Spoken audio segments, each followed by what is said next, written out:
দেখুন বন্ধুরা, মাত্র 9 ফিট একটা গেট থেকে আমি কিভাবে এই গাড়িটি ব্যাগে দিয়ে বের করি। তবে চলুন দেখা যাক।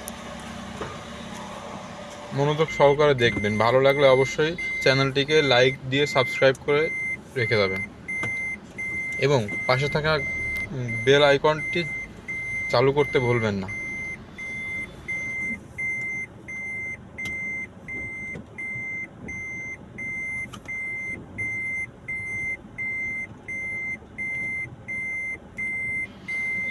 প্রথমে আমি ব্যাক গিয়ার দিয়ে আস্তে আস্তে ব্যাগে দিয়ে বামে কেটে আস্তে আস্তে নামলাম, কারণ এখান থেকে অনেকটা ঢালু, তো আমার গাড়ির তলা বেজে যায়, সেই জন্য আমি কোনাকুনি নামতে হয়।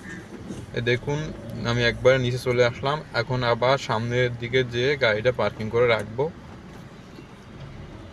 সাথে থাকুন এবং দেখুন, এই যে আমি পার্কিং করে দিয়েছি।